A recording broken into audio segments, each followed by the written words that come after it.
بسم اللہ الرحمن الرحیم۔ صحرا کی آگ، مصنف اسلم راہی MA۔ احمد نے 7-8 روز تک ایمن کے پاس قیام کیا تھا۔ اس دوران حسان اور لشکر کے طبیب لگاتار اس کے پاس آتے رہے تھے۔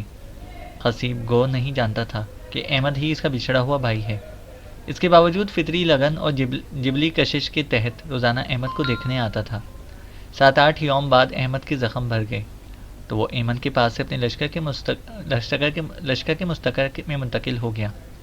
اس دوران حسان نے اپنے اخلاق و کردار کے باعث اہل کرتاجنہ کو اپنا گویدہ بنا لیا تھا اور شہر کی زیادہ آبادی نے اسلام قبول کر لیا تھا، لہٰذا شہر کے نظم و نسق سنبھالنے میں اسے کسی قسم کی دشواری کا سامنا نہ کرنا پڑا۔ انہی دنوں حسان کے جاسوسوں نے اسے یہ بھی خبر دی کہ کرتاجنہ سے بھاگنے والا لشکر ستفورہ اور تبزوت شہروں میں جمع ہو گیا ہے، اور ساتھ ہی یہ اطلاعات بھی ملی کہ کارسیکا، سارڈینیا، مالٹا اور سکلیا کے جزائر کے علاوہ اندلس سے بھی رومن اور دیگر عیسائی دنیا کے جرار لشکر مسلمانوں کا مقابلہ کرنے کے لیے ان دونوں شہروں میں جمع ہو رہے ہیں۔ حسان نے اپنے لشکر کے ساتھ تقریباً 2 ماہ تک کرتاجنہ میں قیام کیا۔ احمد اب بالکل تندرست ہو گیا تھا۔ پھر ایک روز جمعے کی نماز کے بعد حسان اپنے لشکر کے ساتھ مغرب کی طرف کوچ کر گیا۔ ستفورہ اور تبزوت دونوں شہر سمندر کے کنارے تھے۔ ستفورہ مشرق میں اور تبزوت اس سے چند میل مغرب کی طرف تھا، لہٰذا حسان اور احمد بھی اپنے لشکر کو لے کر سمندر کے کنارے کنارے مغرب کی طرف بڑھے۔ ستفورہ سے 15 میل دور سمندر کے کنارے اور سرخ ریت کے صحرا میں انہوں نے اپنے لشکر کے ساتھ پڑاؤ کیا اور کوئی فیصلہ کن اقدام کرنے کے لیے وہ اپنے مخبروں کا انتظار کرنے لگے۔ موسم کی رت اب سردی سے نکل کر گرمی میں داخل ہو گئی تھی۔ پیڑوں نے نئی شاخیں اور شاخوں نے نئے پتوں کے پیراہن پہن لیے تھے۔ اس رت بدلنے سے صحرائی زندگی میں یوں تبدیلی آئی تھی گویا کوئی مسافر انہار فردوس سے نکل کر نارے جہنم میں آن گھسا ہو۔ ایک روز جبکہ سورج اپنے دن بھر کے ہنر و کسب، ریاضت اور ہنگاموں کے بعد کشف حقائق کی تلاش میں غروب ہو گیا تھا، حسان، احمد اور لشکر کے کچھ دیگر سالار مغرب کی نماز کے بعد صحرا کی ٹھنڈی ریت پر بیٹھے تبادلہ خیال کر رہے تھے۔ ان کی بحث کا موضوع آنے والی وہ جنگ تھی جس میں ان کا سامنا اہل ستفورہ اور تبزوت کے علاوہ اندلس، سکلیا، کارسیکا، سارڈینیا اور مالٹا کے لشکروں سے بھی تھا۔ صحرا کے جس حصے میں اسلامی لشکر نے قیام کیا تھا، اس کے دائیں طرف موجیں مارتا اور جھاگ اڑاتا ہوا سمندر، جبکہ بائیں طرف ذرا دور فاصلے پر ایک بلند کوہستانی سلسلہ تھا۔ اصل میں یہ کوہستان ہے اور اس کا ہی ایک حصہ تھا جو مغرب میں دور تک صحرا کے اندر آگے بڑھ گیا تھا۔ ان پہاڑوں سے چشموں کا پانی ایک نالے کی صورت میں بہتا ہوا سمندر کی طرف چلا گیا تھا، اور اسی نالے کے کنارے اسلامی لشکر خیمہ زن ہوا تھا۔ سورج غروب ہونے کے بعد صحبا کی تلخی اور فلفل کی تیزی جیسی گرمی جاتی رہی تھی۔ دن بھر کی آتش سیال اور خار خار شام خوابوں کے جزیروں میں کھو گئی تھیں۔ دشنا و کہسار میں اب بوئے بہار، دھنک رنگ اور محویت و تفکر کا عالم تھا۔ صاف آسمان پر ستاروں کے کاروان تسخیر فطرت کی خاطر امید سحر بن کر بھاگنے لگے تھے۔ صحرا میں ایک تغزل، دشت میں ایک گنا سا پیدا ہو گیا تھا۔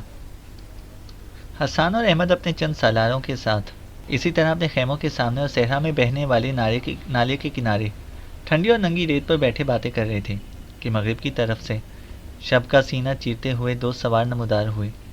وہ دونوں اسلامی لشکر کے مخبر تھے۔ قریب آ کر وہ دونوں اپنے گھوڑوں سے اتر گئے، پھر اپنے گھوڑوں کو چھوڑ کر وہ اور نزدیک آئے، اور ان میں سے ایک نے حسان کو مخاطب کرتے ہوئے کہا، سیدی، ہم دشمن کے پورے محل و وقوع کا پتہ کر کے آئے ہیں۔ دشمن کا متحدہ لشکر اس وقت ستفورہ شہر سے 5 میل مشرق میں خیمہ زن ہے۔ لشکر کی تعداد اس قدر ہے کہ اس کا ایک سرا صحرا کے اندر اور دوسرا شہر کی فصیل سے ملا ہوا ہے۔ شہر کا مشرقی دروازہ انہوں نے کھول رکھا ہے اور اسی دروازے سے انہیں رسد و کمک فراہم ہوتی ہے۔ اس کے علاوہ مالٹا، اندلس، سکلیا، کارسیکا اور سارڈینیا کے سامان حرب و ضرب سے لدے ہوئے کئی جہاز سمندر کے کنارے کھڑے ہیں۔ سامان سے لدے ہوئے یہ جہاز بھی دشمن کی تقویت اور قوت کا سبب ہیں، کیونکہ انہوں نے ٹھان رکھی ہے کہ شکست کی صورت میں وہ ان جہازوں کے ذریعے اپنی جانیں بچا کر بھاگ نکلنے میں کامیاب ہو جائیں گے۔ مخبر ذرا دیر کو رکا، پھر بولا، میرے آقا، اس کے علاوہ مغرب کے کوہستانوں کی طرف سے شفاف پانی کا بہہ کر آنے والا ایک نالا بھی شہر کے اندر داخل ہوتا ہے، اور اس حصے میں لوہے کا ایک مضبوط جنگلہ ہے یہ راستہ بھی ہمارے لیے سود مند ثابت ہو سکتا ہے، بشرط یہ کہ شہر کے اس حصے پر قبضہ کرنے کے بعد ہم لوہے کے اس مضبوط جنگلے کو توڑنے میں کامیاب ہو جائیں۔ مخبر خاموش ہوا، پھر وہ حسان کے سر کا اشارہ پا کر اپنے ساتھی کے ساتھ وہاں سے لشکر کے اندر اپنی قیامگاہ کی طرف چلا گیا۔ حسان چند ثانیوں تک گردن کو خم کیے خاموش بیٹھا رہا، پھر آہستہ آہستہ اپنا چہرہ اوپر کو اٹھایا اور غور سے احمد اور دوسرے سالاروں کی طرف دیکھتے ہوئے اس نے کہا، میرے ساتھیوں، میرے رفیقوں، میرے ذہن میں ایک ترکیب ہے۔ میرا دل کہتا ہے کہ اس سے ہمیں شہر فتح کرنے میں زیادہ مزاحمت کا سامنا نہ کرنا پڑے گا۔ شاید تم لوگ بھی اسے پسند کرو۔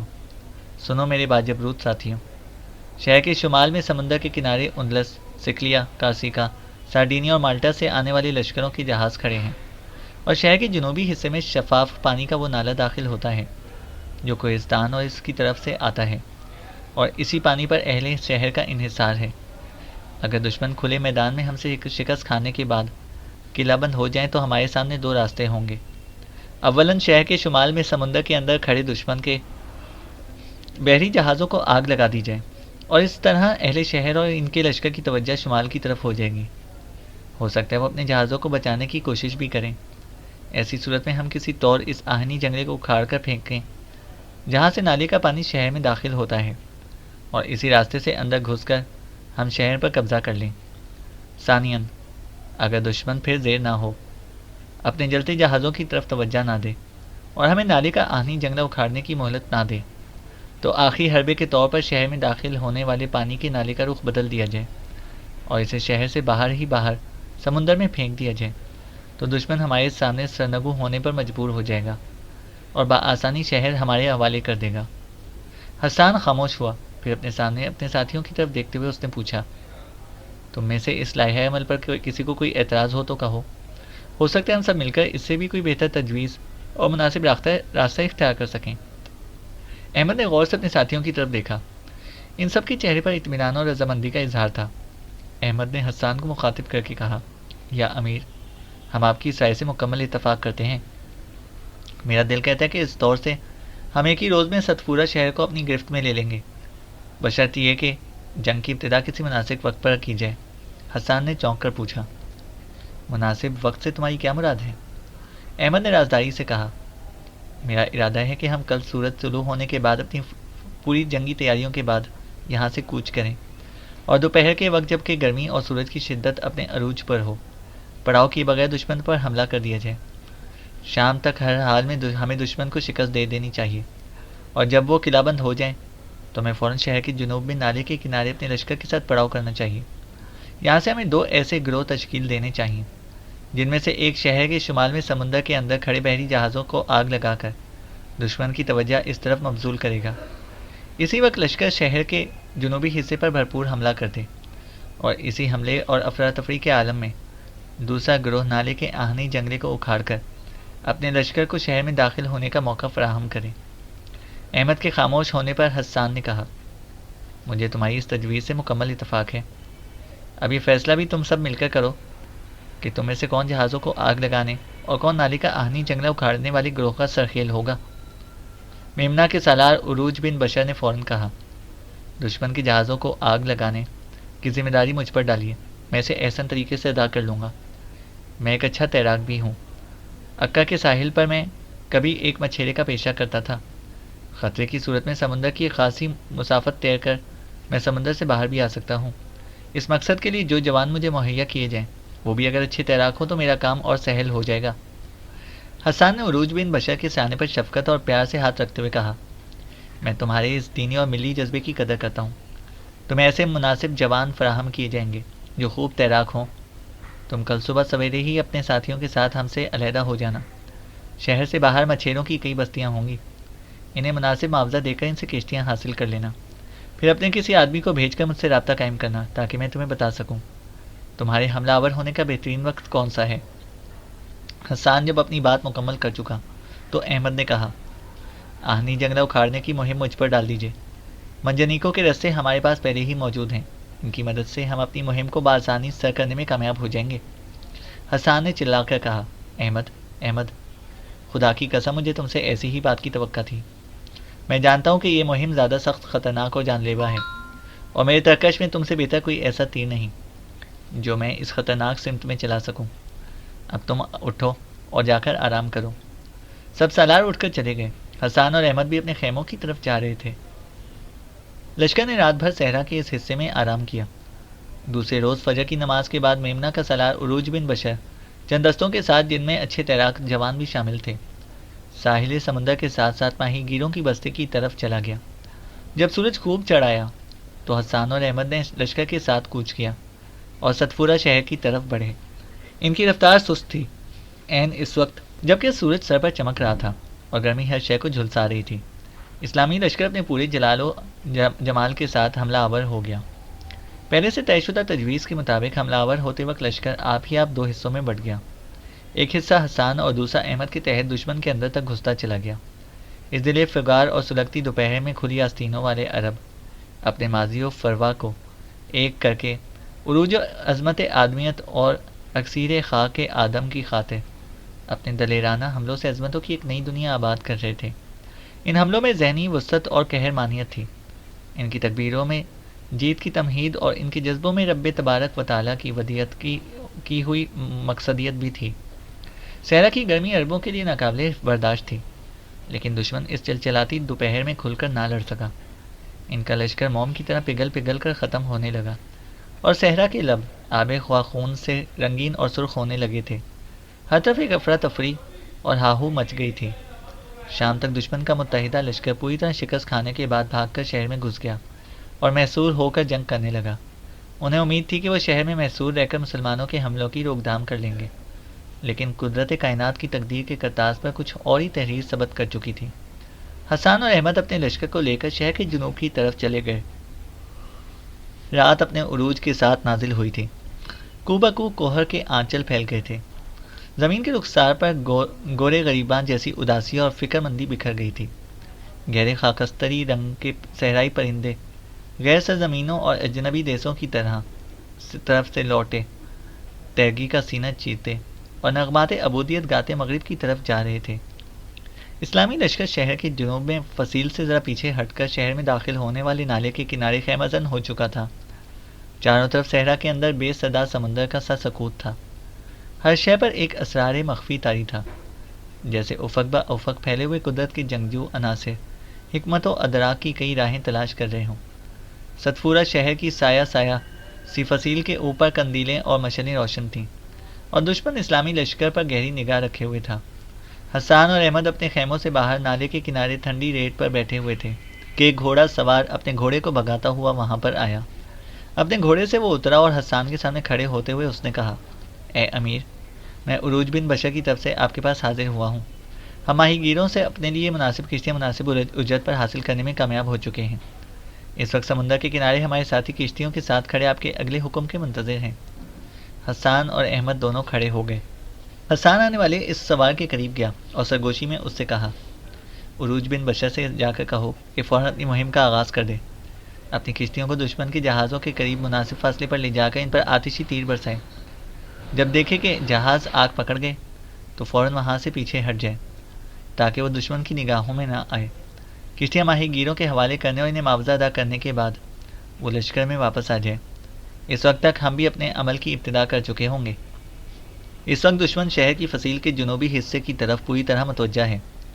جہازوں کو آگ لگ جانے کی صورت میں اس کی توجہ جنوب سے شمال کی طرف اپنے جلتے جہازوں کی طرف مرکوز ہو جائے گی، اور جو کچھ ہم کرنا چاہتے ہیں اسے ہم بہترین اور کامیاب انداز میں کر سکیں گے۔ اب تم لوٹ جاؤ۔ خداوند دو عالم تمہاری صحیح کو جامع و مربوط اور تمہاری قوت و عظمت کو پرشکوہ علامت بنا دے۔ عروج بن بشر سے کہنا، مذہب کی خدمت اور ملت کی استواری کے ایسے مواقع بار بار میسر نہیں آتے۔ اللہ تم سب کو اپنی خصوصی رحمتوں سے نوازے گا۔ عروج بن بشر کی طرف سے آنے والا جوان اپنے گھوڑے پر سوار ہوا اور جدھر سے آیا تھا ادھر کو روانہ ہو گیا۔ حسان نے احمد کی طرف دیکھتے ہوئے کہا، احمد، اس شہر کے مقدر کی لو اب کھلنے والی ہے، آؤ ہم بھی دریائے استراب کی طرح اپنے کام کی ابتدا کریں۔ دونوں نالے کے کنارے کنارے جنوب کی طرف بڑھنے لگے۔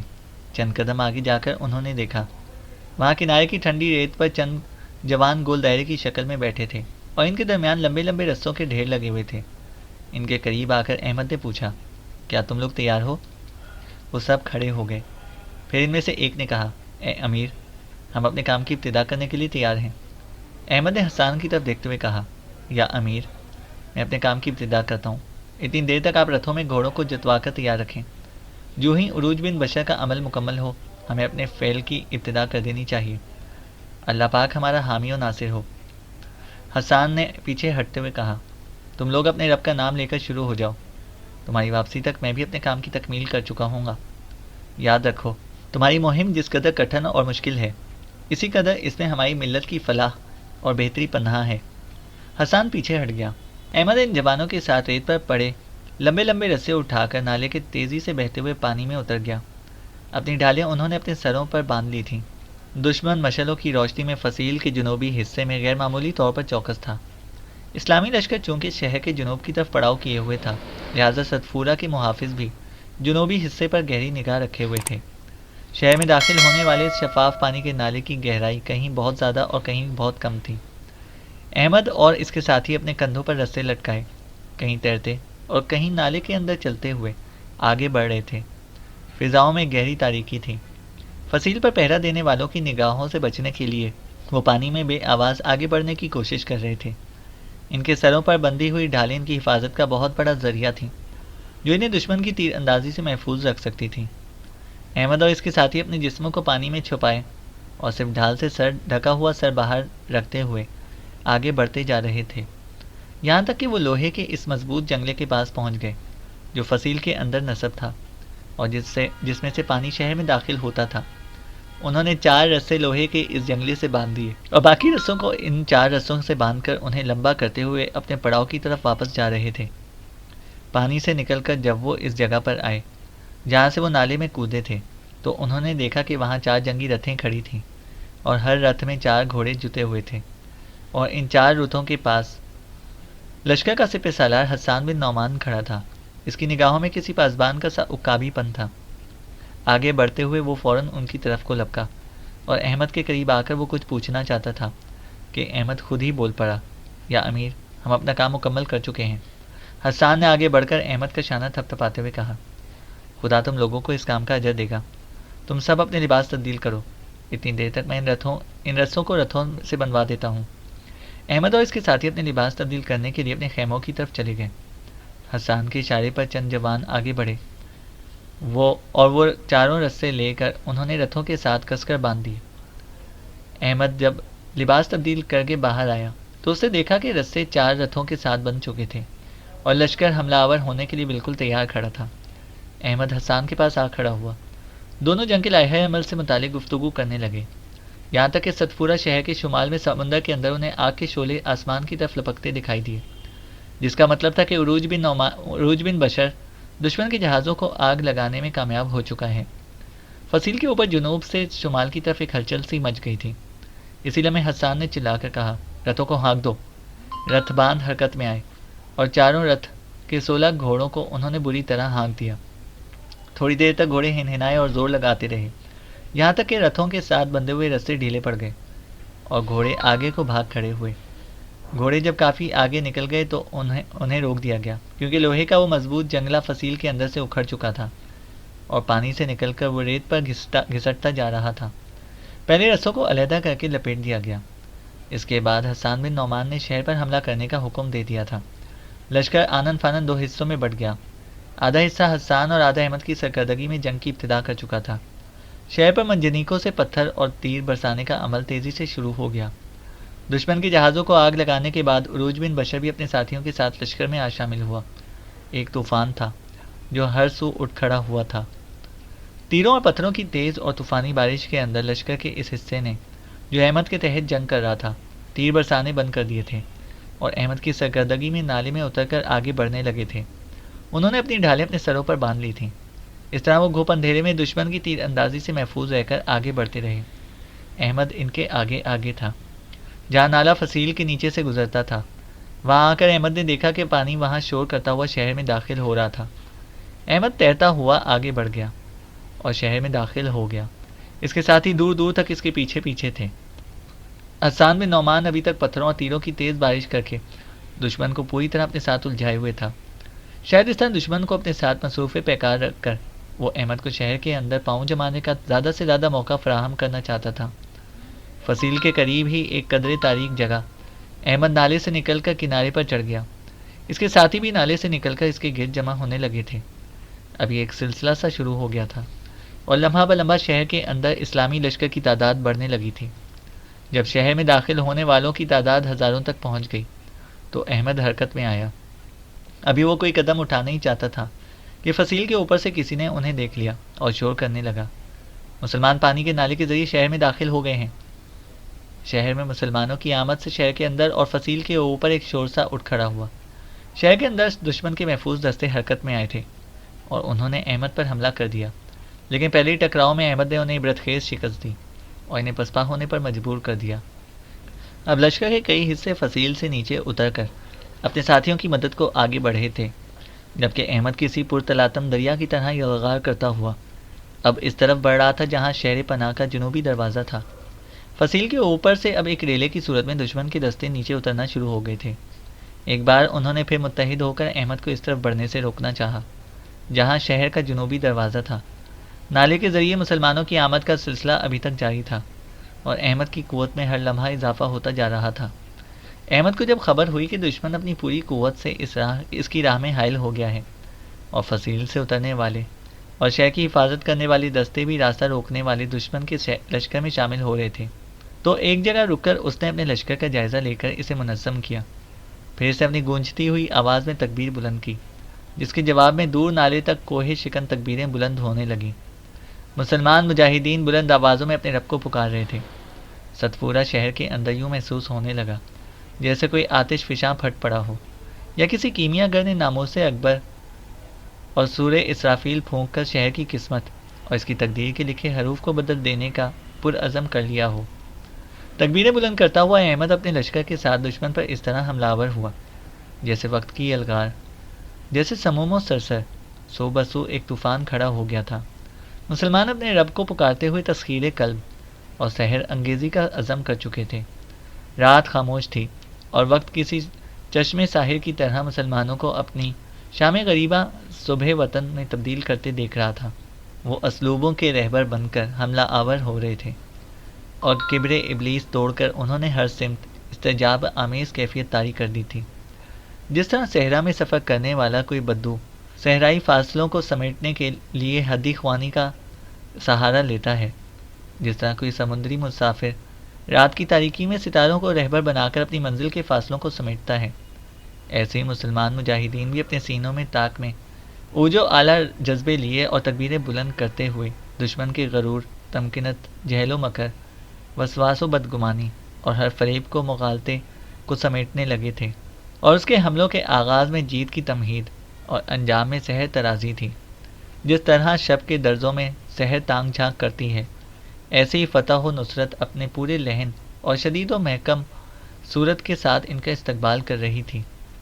احمد راستے میں آنے والے دشمن کے لشکر کو کاٹتا ہوا آگے بڑھ گیا۔ دشمن کے آدھے سے زیادہ جوان کھلی آستینوں والے اربوں کی خمدار تلواروں کا شکار ہو گئے، اور جو بچ رہے وہ اپنی جانیں بچانے کی خاطر ادھر ادھر ہٹ گئے۔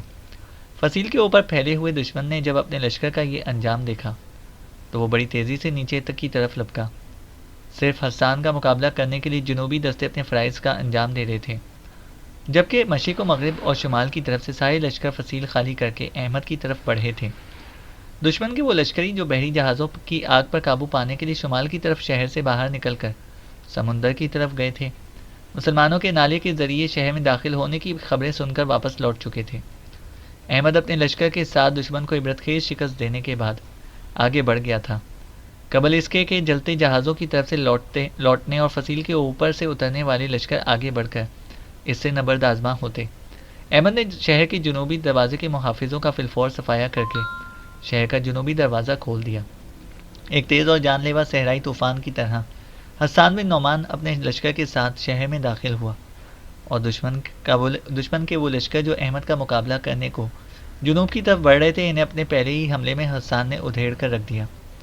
فصیل کے جنوبی حصے میں لڑنے والا لشکر بھی نیچے اتر گیا، لیکن وہ بھی مسلم مجاہدین کے ہاتھوں تحقیق ہو کر رہ گیا۔ تھوڑی ہی دیر کی کشمکش کے بعد شہر میں لڑنے والے مسلح جوانوں کا صفایا کر دیا گیا، یہاں تک کہ لوگ بھاگ بھاگ کر حسان کے پاس آنے لگے اور امان طلب کرنے لگے۔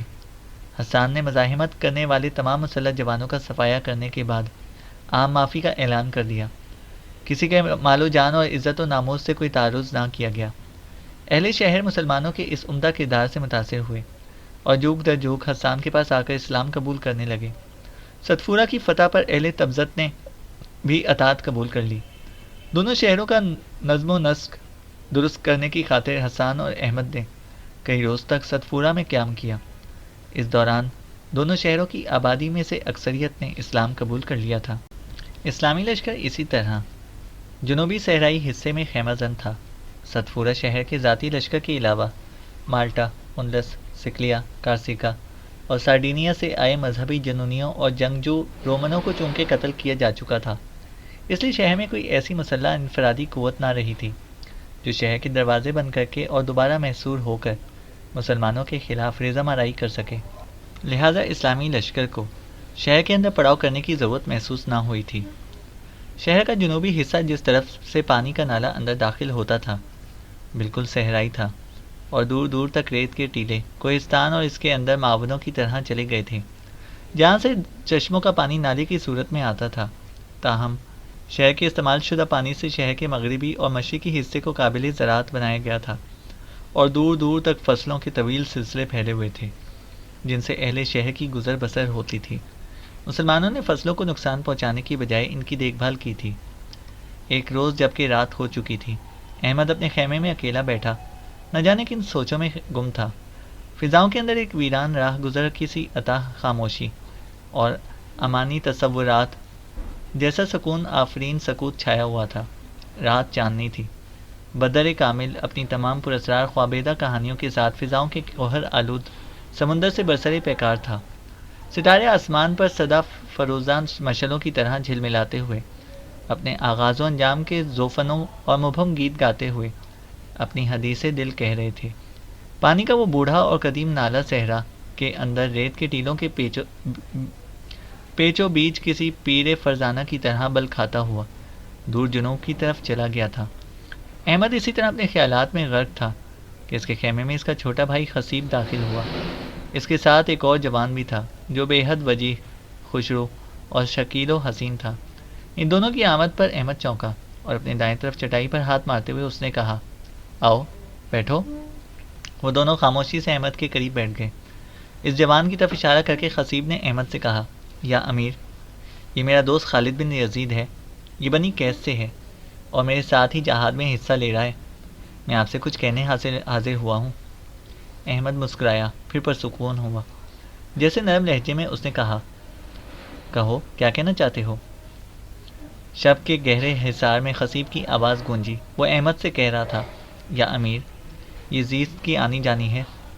اس تنگنائے زندگی میں انسانی حیات چراغوں کے افسردہ دھوئیں کی طرح تحلیل ہوتی جا رہی ہے۔ میں بہت پہلے آپ سے گفتگو کر چکا ہوتا، لیکن آپ کو جنگوں میں لگاتار مصروف دیکھ کر میں کچھ کہنے کی ہمت ہی نہ کر سکا۔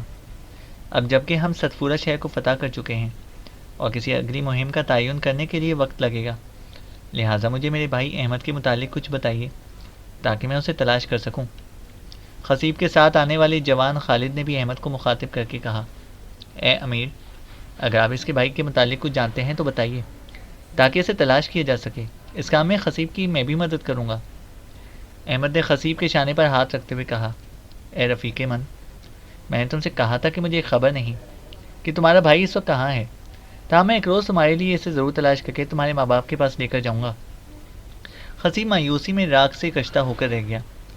اشک یتیمہ جیسے تپتے لہجے میں اس نے کہا، یا امیر، کہیں ایسا تو نہیں کہ میرے بھائی کو کچھ ہو چکا ہو اور آپ مجھے اور میرے ماں باپ کو بہلانے کی خاطر جھوٹی تسلیاں دے رہے ہوں؟ اگر ایسا ہے تو یاد رکھیے، وقتی طور پر میرے ماں باپ پرسکون تو ہو سکتے ہیں، لیکن ان کے ذہن میں تخم ریزی کرنے والے مسموم وہموں اور ان کی روحوں میں اٹھنے والے طوفانوں کو کون روکے گا؟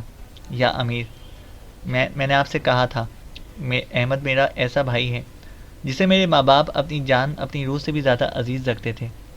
خدا کے لیے مجھے وہموں میں نہ ڈالیے۔ میرا وہ بھائی میرے ماں باپ کے لیے امرت کا خزانہ تھا۔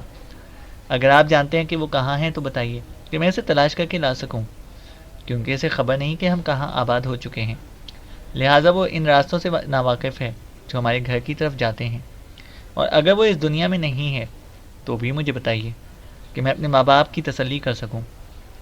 احمد نے شفقت آمیز لہجے میں کہا، میرے عزیز، الوقت سیف قاطع، وقت ایک کاٹنے والی تلوار ہے، اور ایک روز یہی وقت ان پردوں کو کاٹ دے گا جو تمہارے بھائی اور تم لوگوں کے درمیان حائل ہیں۔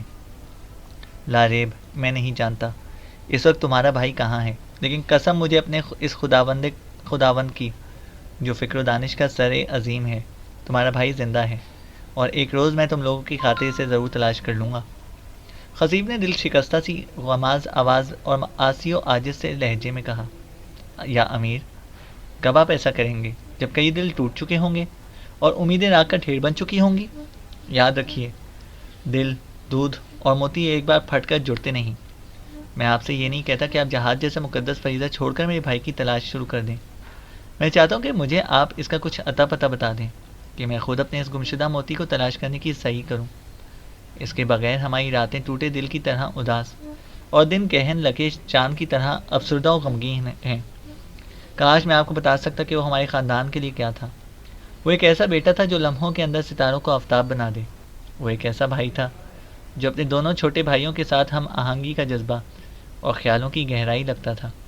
کاش میں اسے تلاش کر سکتا، کاش اب تک میں اسے ڈھونڈ کر اپنے ماں باپ کے پاس لے جا چکا ہوتا۔ ہائے حیف، کیسی بدقسمتی ہے ہماری، کیسا بے نوائی کا عالم ہے ہمارا۔ میرا بھائی جو ہمارے لیے ایک محکم قلعہ تھا، ہم سے بچھڑ گیا ہے۔ خصیب کی آنکھیں جھلملاتی شمع جیسی ہو کر پرنم ہو گئی تھیں۔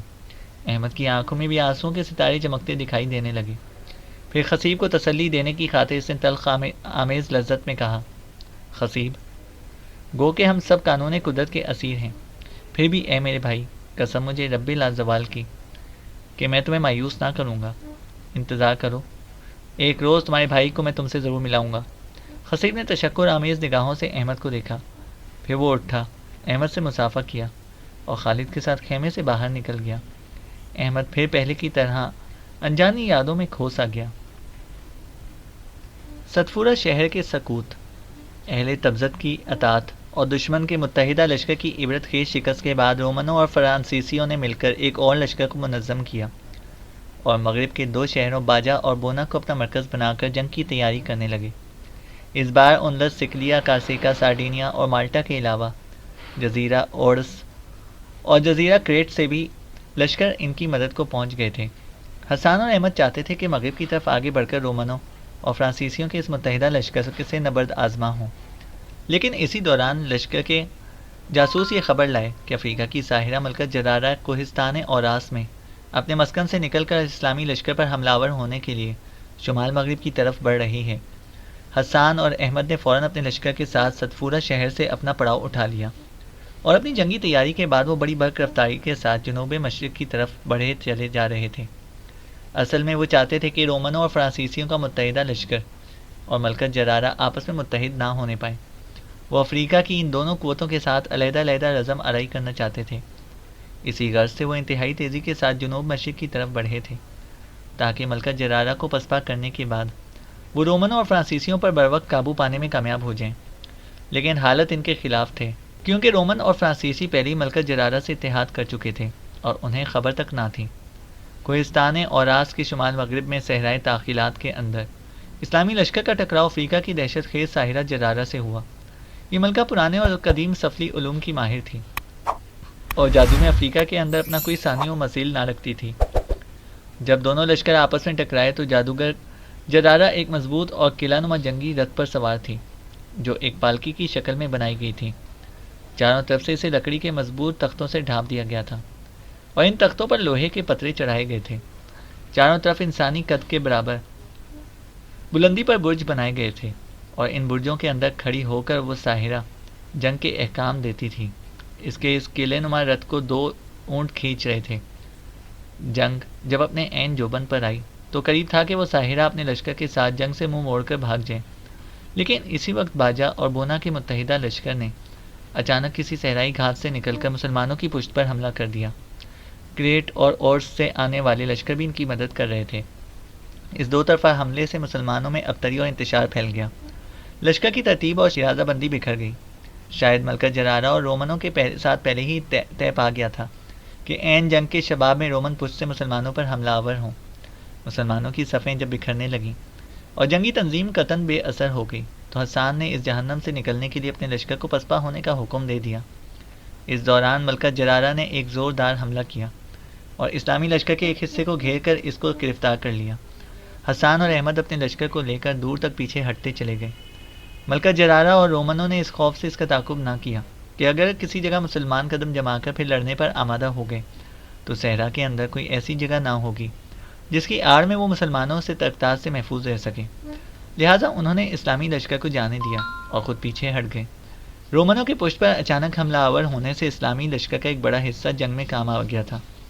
حسان اور احمد اب اس حالت میں نہ رہے تھے کہ وہ اپنے لشکر کو اسرع و ترتیب دے کر موقع پر ہی ملکہ جرارہ اور رومنوں سے اپنی اس پسپائی کا انتقام لیں۔ اس کے علاوہ انہوں نے یہ بھی دیکھ لیا تھا کہ ملکہ جرارہ کے ساتھ اس قدر بربر ہیں کہ ان پر آسانی سے قابو نہیں پایا جا سکتا، اور پھر ابھی تک صحرا کے اندر سے بربر جوک در جوک ملکہ کے لشکر میں شامل ہونے کو آ رہے تھے۔ یوں لگتا تھا کہ برسوں بعد بارش ہوتی ہو اور حشات الارض طوفانی صورت میں سے زمین سے نکل پڑتے ہوں۔ بربر چونکہ جادوگر جرارہ کو ایک دیوی کی صورت میں پوجتے تھے، لہٰذا اس کی خاطر لڑتے ہوئے وہ اپنی جان کی پرواہ تک نہ کرتے تھے۔ مسلمان یقیناً بربروں کے طوفان اور ملکہ جرارہ کے شہر کو پاش پاش کر کے انہیں شکست دے چکے ہوتے، بشرط یہ کہ رومن اور فرانسیسی کریٹ اور اورسن کے لشکروں کے ساتھ ان کی پشت پر چھپ کر حملہ آور نہ ہو جاتے۔ اپنے لشکر کے ساتھ مشرق کی طرف بڑھتے ہوئے حسان اور احمد جب کرتاجنہ شہر کی سیدھ میں تقریباً 25 میل جنوب کی طرف سے گزر رہے تھے تو حسان نے سر اٹھا کر احمد کی طرف دیکھا۔ وہ اپنے گھوڑے پر گھور اندھیرے سمندر کی طرح اداس بیٹھا تھا۔ اس کی آنکھوں میں گہرا غبار اور چہرہ غم و اندوہ میں داغدار تھا۔ چند ثانیوں تک حسان بڑی شفقت بڑے پیار سے احمد کی طرف دیکھتا رہا، پھر اس نے اضطراب انگیز لہجے میں اسے پکارتے ہوئے کہا، احمد، میرے ہمدم، میرے مونس، میرے دوست، میرے انیس۔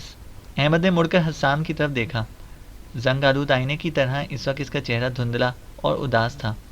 حسان نے پھر اپنی رقت آمیز آواز میں کہا، اداس نہ ہو میرے رفیق، میں جانتا ہوں کہ پسپائی تمہیں شاک گزر رہی ہے، لیکن یاد رکھو، نیند کے اندھیرے غاروں کی سی یہ گھڑیاں عارضی ثابت ہوں گی۔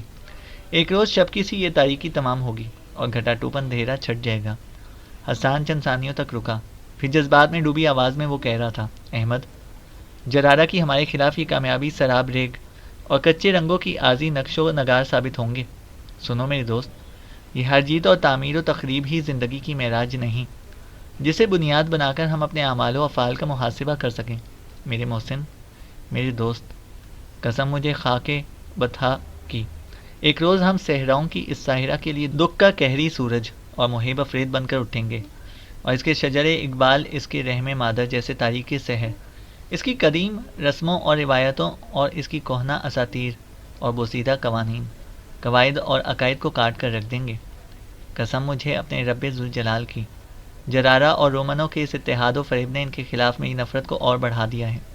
اب میں اپنے پورے وجد اور رقت کے ساتھ انہیں ان کے آخری ساتھ کی طرف دھکیل دوں گا۔ احمد نے اپنے ہونٹوں پر زبان پھیرتے ہوئے کہا، واللہ اس احسن کام میں اپنی پوری شدت اور پوری استطاعت سے میں آپ کا ساتھ دوں گا۔ جس صحرا نے آج ہماری ہار اور تخریب دیکھی ہے وہ کل ہماری تعمیر اور جیت بھی دیکھے گا۔ حسان نے تھوڑی دیر تک کچھ سوچا، دوبارہ اسے احمد کی طرف دیکھتے ہوئے کہا، احمد، میں لشکر کو لے کر سیدھا برقہ شہر کی طرف جاؤں گا۔ ان صحراؤں میں وہی ہمارے لیے محفوظ ترین جگہ ہے، وہاں میں پڑاؤ کروں گا اور خلیفہ عبد الملک سے مزید کمک طلب کروں گا۔ ان لاکھوں بربروں اور لاکھوں فرانسیسیوں اور رومنوں کا مقابلہ کرنے کے لیے ہمیں اپنے لشکر کی تعداد بھی کچھ حد تک بڑھانا ہوگی۔ پچھلی جنگ جو ہم نے لڑی ہے وہ بھی ہمارے اور دشمن کے درمیان ایک اور 40 کی جنگ تھی۔ برقہ شہر میں کمک کے انتظار میں دوبارہ جنگ کی تیاری میں کچھ وقت درکار ہوگا۔ تم یہیں مجھ سے علیحدہ ہو جاؤ اور کرتاجنہ جا کر ایمن اور ارتمیس سے شادی کر لو۔ ان دونوں کو اپنے گھر پہنچانے کے بعد دوبارہ میرے پاس آؤ۔ میں برقہ شہر سے باہر بڑی بے چینی سے تمہارا انتظار کر رہا ہوں گا۔ اس طرح تمہیں کچھ آرام کرنے کا موقع بھی مل جائے گا اور تم ایک فرض سے بھی سبکدوش ہو جاؤ گے۔ احمد نے حسان کی طرف غور سے دیکھتے ہوئے کہا، کیا یہ آپ کا حکم ہے؟ حسان نے بڑے پیار اور نہایت شفقت میں کہا، نہیں، یہ ایک بڑے بھائی کا مناسب اور بروقت مشورہ ہے۔